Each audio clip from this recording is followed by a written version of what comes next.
Bismillahirrahmanirrahim. Assalamualaikum warahmatullahi wabarakatuh. Waalaikumsalam. Bapak Ibu yang saya hormati dan saya berikan terima kasih atas kesempatan ini. Pada kesempatan yang baru kali ini izinkan saya menyampaikan sebuah materi dari pendidikan program guru penggerak yang sedang saya laksanakan. Alhamdulillah saya berada di angkatan 7.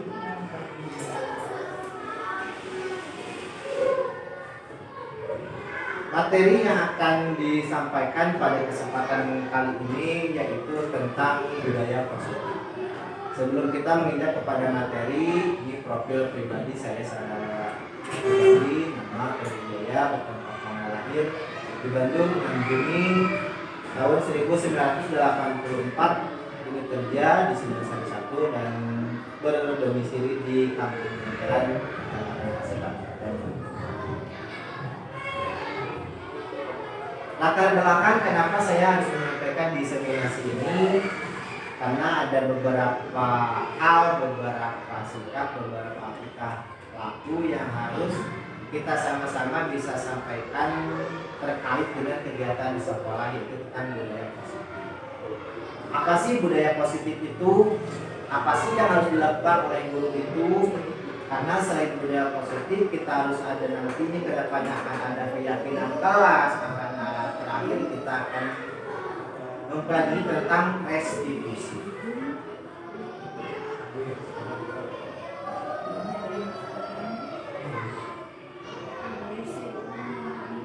Apa itu budaya positif? Budaya positif adalah nilai-nilai keyakinan dan kebiasaan yang berpihak kepada murid. Kemudian kebiasaan yang disepakati bersama untuk dijalankan dalam waktu yang lama. Inilah nantinya yang disebut dengan keyakinan kelas. Ada perbedaan nanti antara tata tertib aturan dengan keyakinan kelas.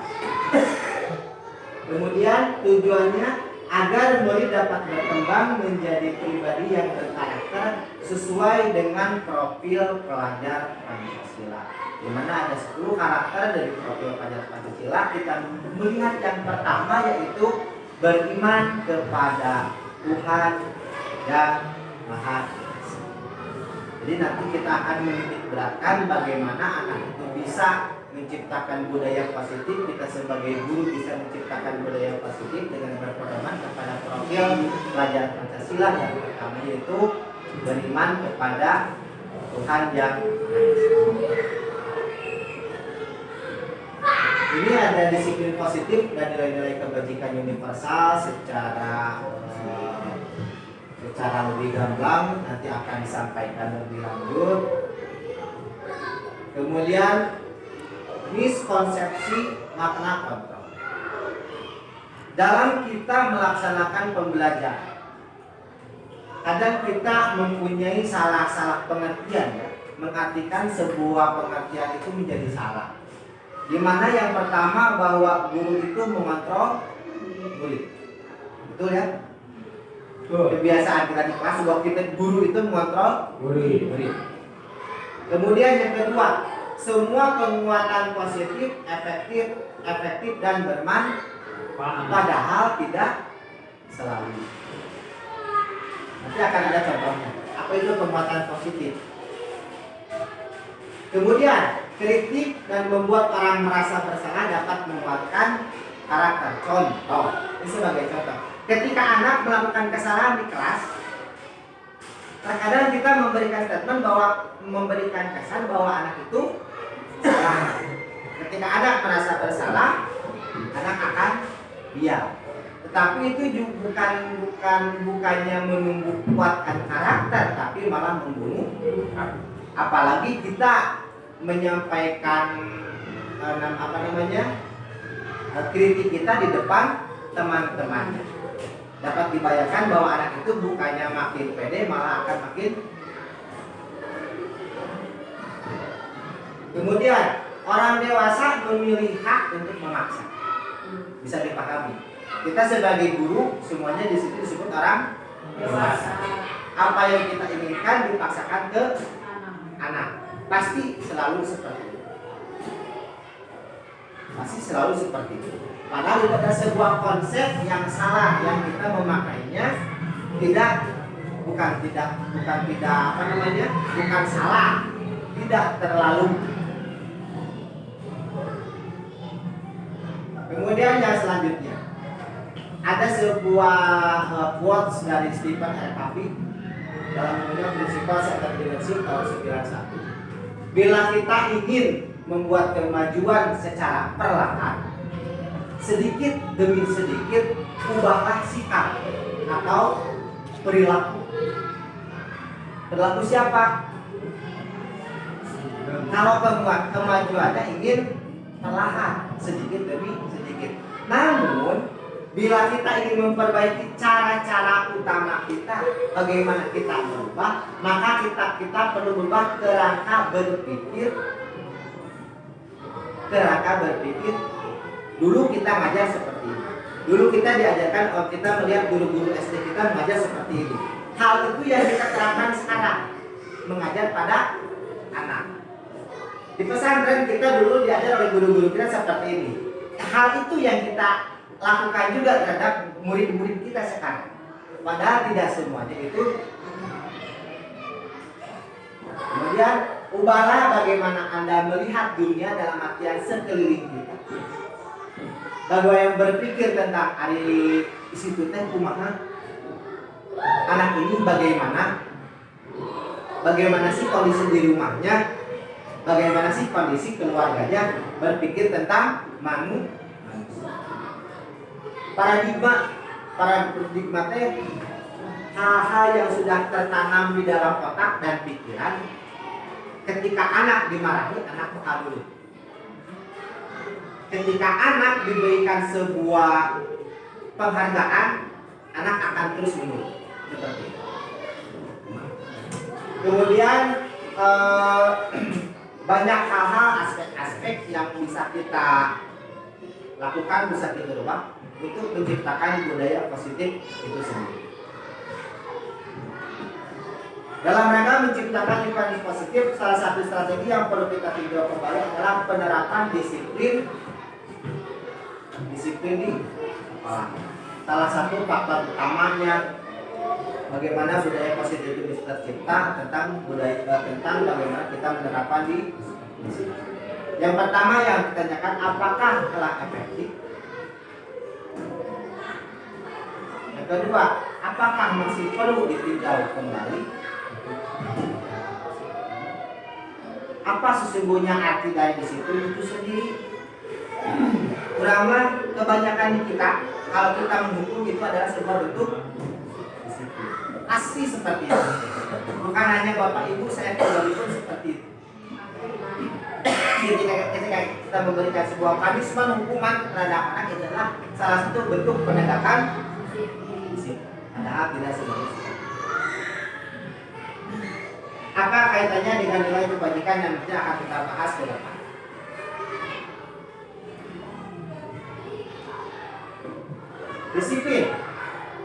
Disiplin itu berasal dari bahasa Latin disiplina yang artinya bukan dihukum. Ketika kita menerapkan sebuah punishment atau hukuman terhadap anak untuk menumbuhkan disiplin, itu sudah bertentangan dengan apa itu disiplin. Karena disiplin itu artinya adalah belajar.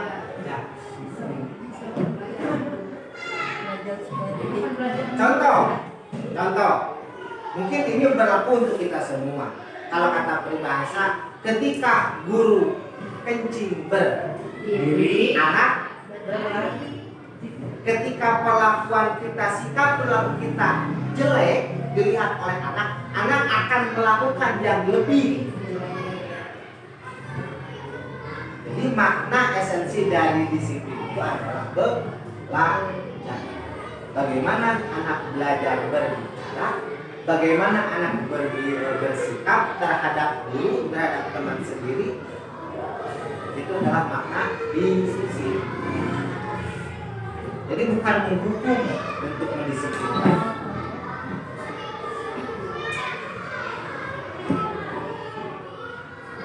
Kemudian ada langkah-langkah untuk menciptakan budaya positif. Yang pertama, ini hal-hal yang sudah sangat jarang kita lakukan terhadap anak.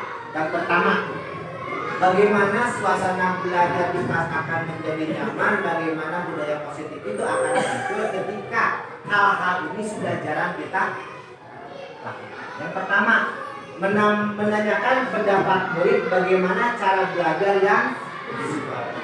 Salah satu contoh kecil, ketika anak hampir 1-2 jam anak berdiri atau duduk,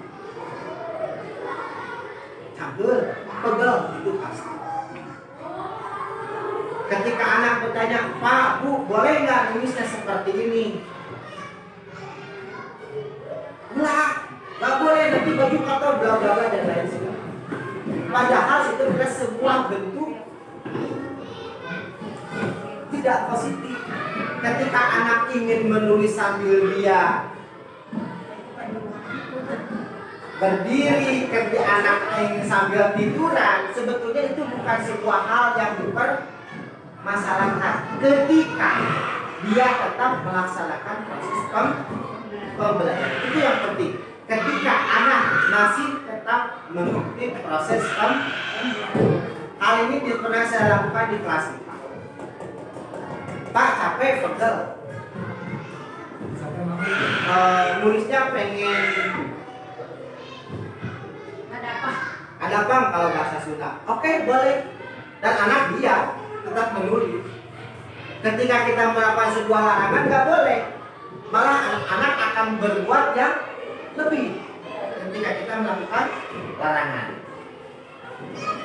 Jadi pada dasarnya untuk menciptakan budaya yang positif itu adalah bagaimana kita melakukan komunikasi dengan kemudian kita tidak bisa menyamaratakan kemampuan anak, sebab anak itu akan berbeda secara karakter. Karakter itu terbentuk yang pertama lingkungan di rumah, faktor keadaan ekonomi, faktor orang tua, bagaimana anak keseharian di rumah itu menumbuhkan karakter yang kuat terhadap anak. Dan kita tidak bisa menyamaratakan. Kalau misalnya tuh lihat si Anu gini, itu sama sekali tidak boleh.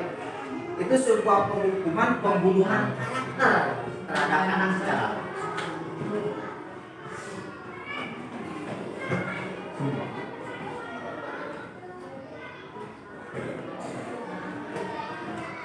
Terus bagaimana sih agar budaya positif yang kita inginkan, yang kita idam-idamkan itu bisa terlaksana?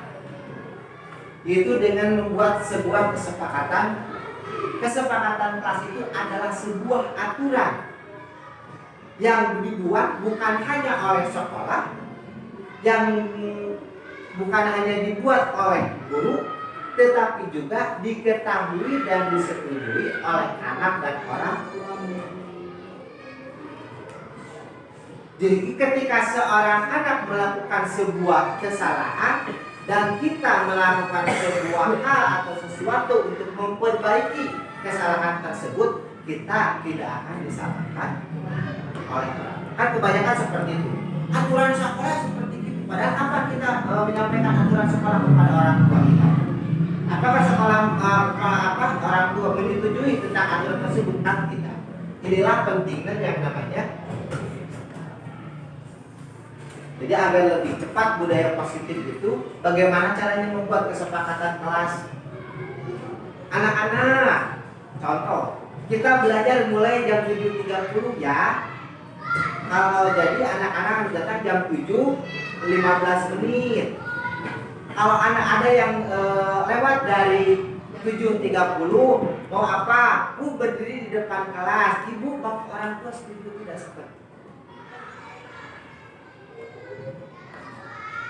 Jadi kesepakatan kelas itu bukan aturan yang mutlak dibuat oleh sekolah, guru, tetapi harus ada persetujuan dari orang dan juga siswa tersebut. Karena kalau di SD itu berbeda dengan tahapan SMP dan SMA, di mana si anak itu bisa sudah bisa mencerna apa yang disampaikan oleh guru. Nah, ini tadi berbicara tentang hukuman, tentang penghargaan, dan satu lagi yang terakhir adalah retribusi.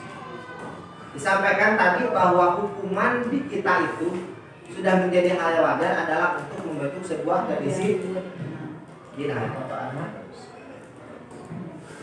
Ada motivasi, hasrat, dorongan yang timbul dari seseorang secara sadar atau tidak sadar untuk melakukan suatu tindakan dengan tujuan terdasar dari budaya positif dan membuat kesepakatan adalah membentuk sebuah motivasi. Ketika hal tersebut sudah menjadi motivasi tertanam dalam diri anak, kita tidak capek. Baru udah kerja tugas. PR mana? Kenapa kita selalu melakukan seperti itu? Karena anak tidak mempunyai motivasi kebanyakan. Dalam salah satu contohnya bagaimana kita menenangkan diri kita untuk sholat. Ya, terkadang kan motivasi setiap orang untuk sholat berbeda. Ada seperti itu. Ada yang seperti ini, ada yang seperti ini, ada yang seperti ini. Walaupun namanya sama, sholat.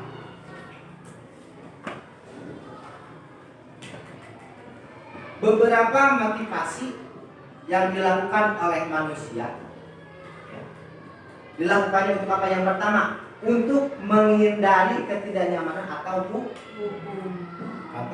anak kukunya dipotong, siun cepet. Motivasinya sudah seperti itu, bukan dari kesadaran diri. Yang kedua, untuk mendapatkan imbalan atau penghargaan dari orang guru. Cung, saha anu tiasa, kayak ibu dipasihan nilai. Nanti ibu dikasih ini, permen segala macam. Atau ada kieu, misalkan contoh, ketika kita ranking pertama dari kelas 5 adalah Putri, anak bangga ketika disebutkan seperti itu karena mendapatkan sebuah penghargaan. Tapi apakah itu akan memberikan efek positif dan negatif? Bisa kita lihat. Karena ibu bapak pada dasarnya penghargaan itu adalah sebuah penghukum. Sebab motivasi anak belajar itu nanti karena permen, karena nilai. Ketika nilai dan permen itu tidak ada, motivasi anak. Jadi pada dasarnya adalah gift, pemberian itu adalah penghukuman secara tidak.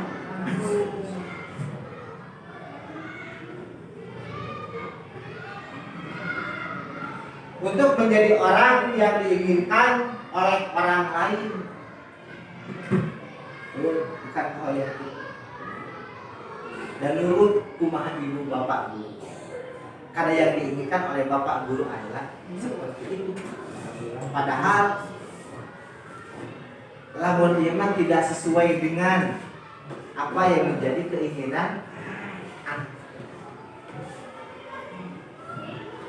Itu tentang motivasi.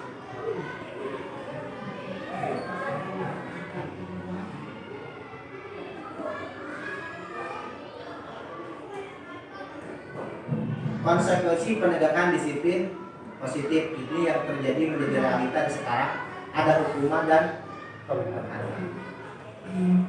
Kita lihat hukuman dan penghargaan itu dikasih karena artinya demunah tidak diperbolehkan.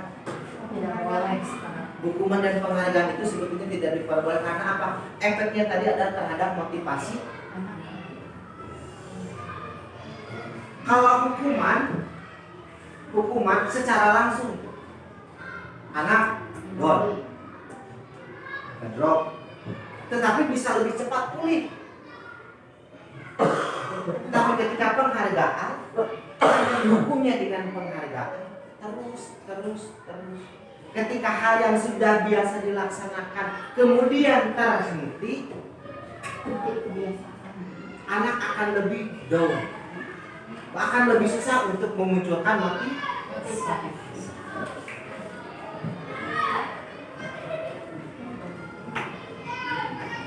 ini restitusi. Hal yang paling baik di samping hukuman dan penghargaan ada yang disebut dengan restitusi, bukan restitusi iuran di distribusi.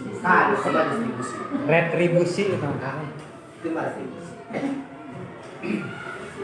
Restitusi adalah proses menciptakan kondisi bagi murid untuk memperbaiki kesalahan mereka sehingga mereka bisa kembali kepada kelompoknya dengan karakter yang lebih kuat. Restitusi itu merupakan proses kolaboratif yang mengajarkan murid untuk mencari solusi untuk masalah mereka dan membantu murid berpikir tentang orang seperti apa yang mereka inginkan dan bagaimana mereka harus memperlakukan orang yang. Ciri-ciri dari sebuah restitusi ini, hal ini kadang tidak kita sadari karena kita tidak mengetahui, tapi pernah dan sudah kita laksanakan. Pertama, restitusi bukan untuk menebus kesalahan, tapi untuk belajar dari kesalahan. Ketika anak-anak main bola, bola itu sampai ke kaca.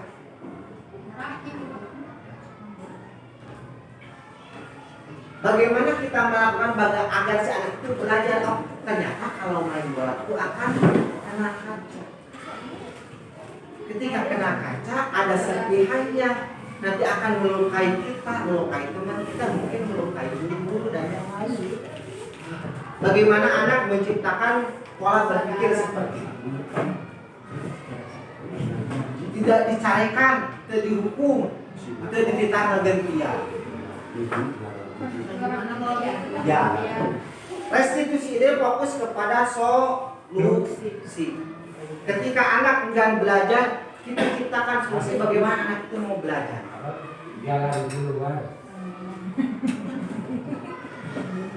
Jadi bukan hukuman. Restitusi lebih kepada bagaimana mencarikan solusi untuk anak, mencarikan solusi untuk kita, bagaimana agar anak bisa belajar, mau mentaati keyakinan kelas yang sudah dibuat.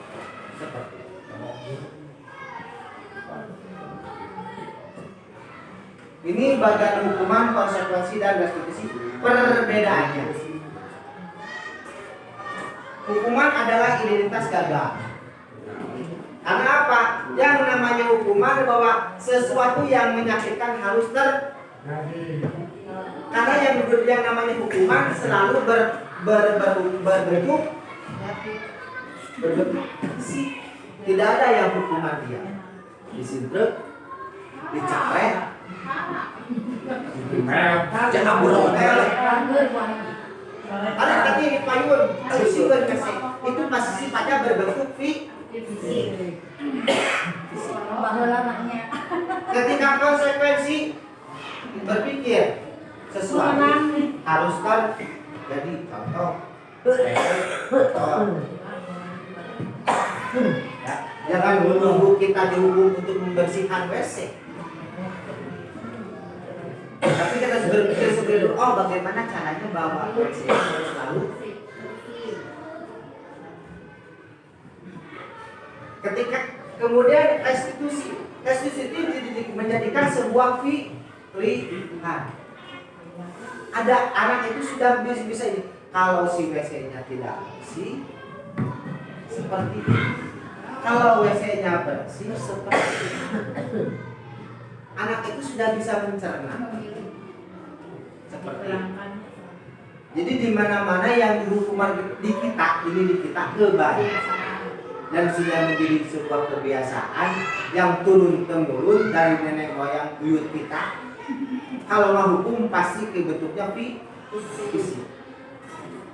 Ya.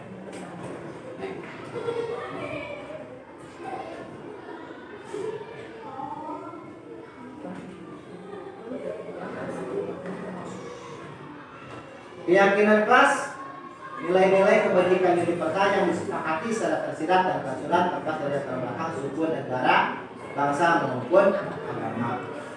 Ini yang tadi kita sebutkan bukan peraturan sekolah. Kemudian yang selanjutnya,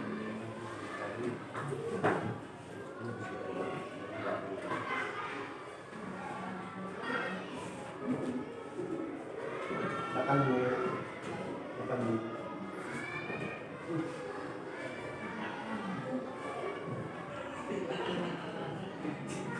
Kenapa sih harus dibentuk keyakinan kelas?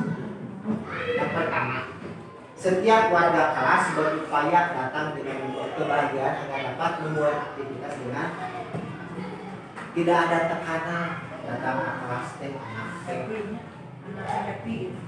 ya. Sebab Bu, secara psikologis ketika seorang anak maupun orang dewasa ketika datang ke kelas sudah dalam keadaan tidak bahagia, tidak akan bisa.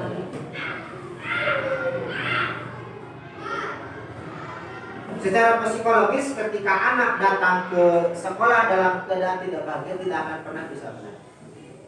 Anak usia SD paling lama bisa mencerna sebuah pelajaran paling lama dengan baik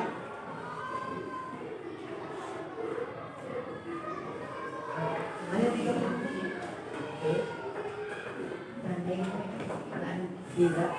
Ibu bapak ketika mengajar anak sudah lebih dari setengah jam. Apakah yang terjadi dengan?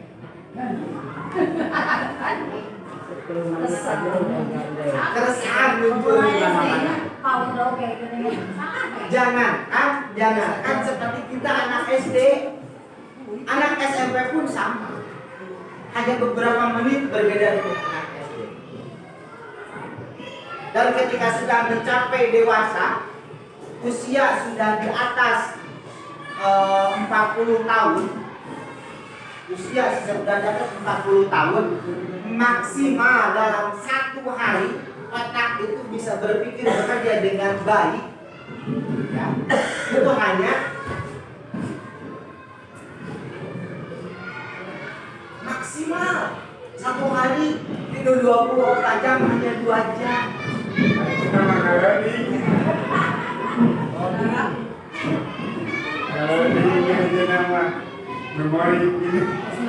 Kenapa di dalam proses pembelajaran 1 jam pelajaran hanya diberlakukan 30 dan 35 menit? Kenapa jam istirahat dilaksanakan setelah 2 jam anak belajar? Kenapa? Ini 35 menit memberikan kesempatan kepada 5 menit untuk beristirahat. 2 jam langsung istirahat memberikan kesempatan kepada guru untuk beristirahat.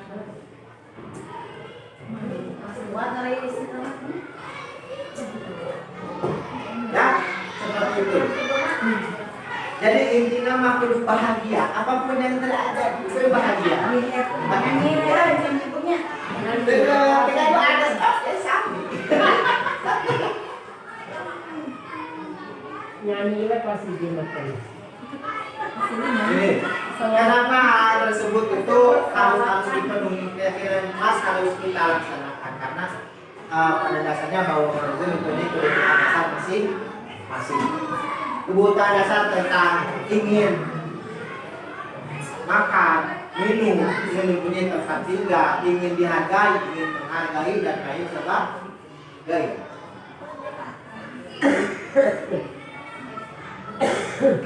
Yang pertama, kebutuhan dasar manusia bertahan, hidup, punya rumah, butuh kasih sayang, galau kan nomor 3 yang kasih sayang, galau.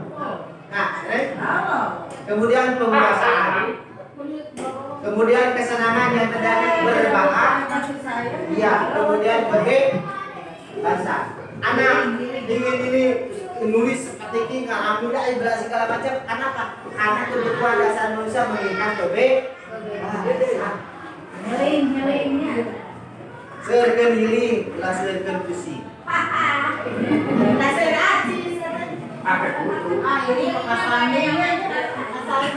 Baik, Bapak Ibu sekalian. Setelah kita sekian tahun kita mengajar di sekolah, kita mengajar di madrasah segala macam. Ya. Apakah Bapak Ibu sudah tahu bahwa kita itu mempunyai posisi kontrol sebagai orang dewasa? Posisi kontrol itu ada 5. Ada tahapan yang paling bagus. Yang pertama, udah ayah salah ketik red, diwer, apalah itu bentuknya.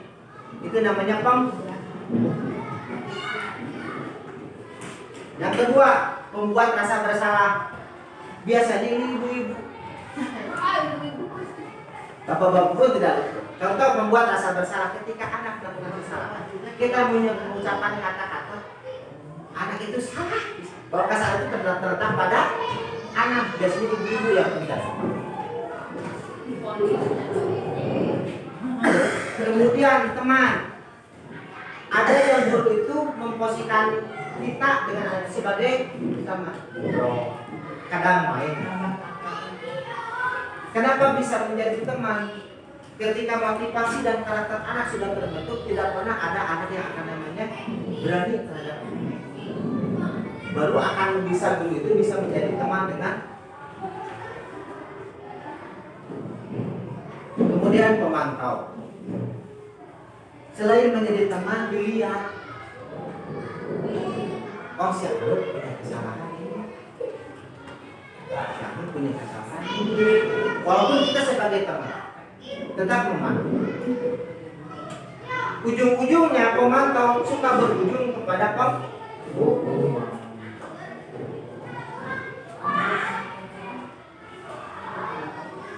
Kemudian yang terakhir dan yang paling bagus, posisinya sebagai manajer. Kenapa di sekolah manajer sekolah itu adalah kepala sekolah? Karena apa? Karena manajer itu menjadi pemantau untuk yang menjadi bawahan, menjadi teman untuk menjadi daripada bawahan. Kadang manajer itu harus bisa segala rupa dalam hal-hal yang positif.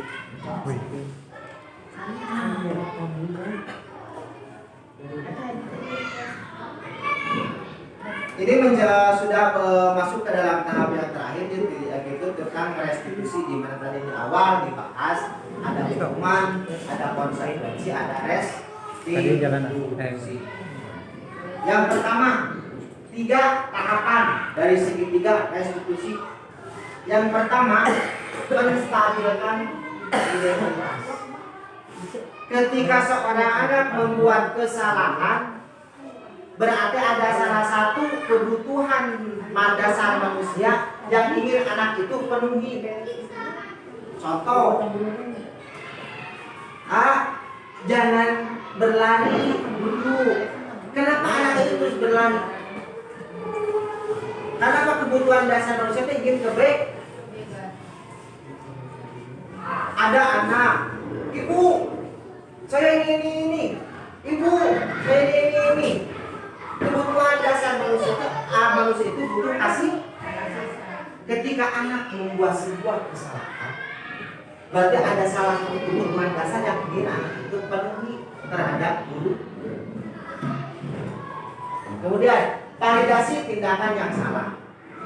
Ketika anak melakukan kesalahan, ulah menegar kamanawai disebutkan ini itu fokus terhadap anak yang menjadi kesalahan.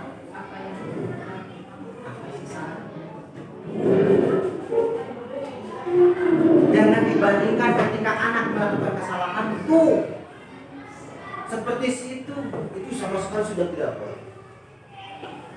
Yang ketiga adalah menanyakan keyakinan. Menanyakan keyakinan di sini adalah bagaimana anak dapat membuat solusi sendiri. Atau menjatuhkan makanan kotor secara otomatis. Jangan kita sebagai guru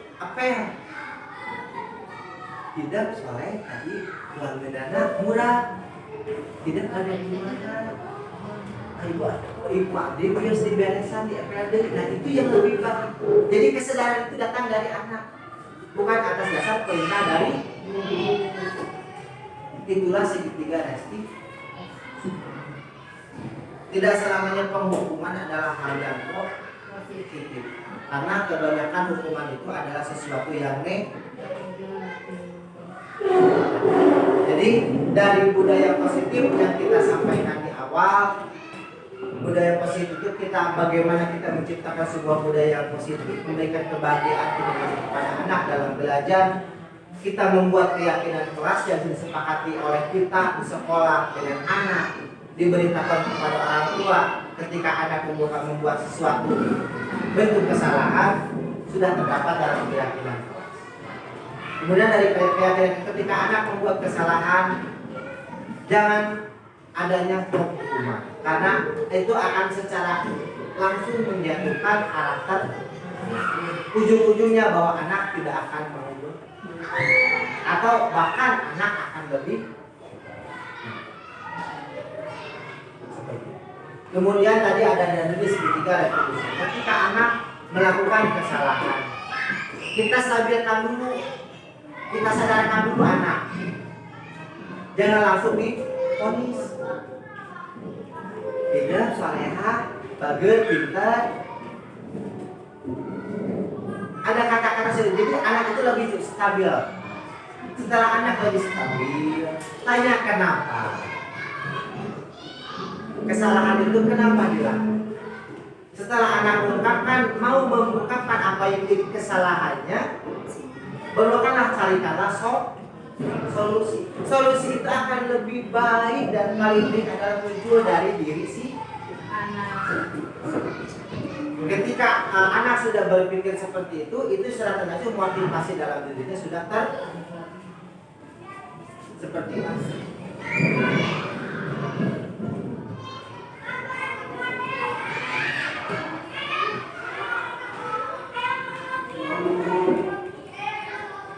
Itu tadi ada video sebelumnya itu video restitusi, salah satu contoh video restitusi yang sudah saya buat.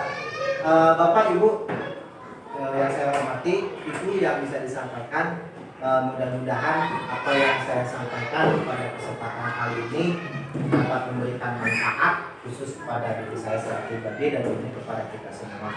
Lagi terima kasih atas perhatian dan waktunya. Bila itu Assalamualaikum warahmatullahi wabarakatuh.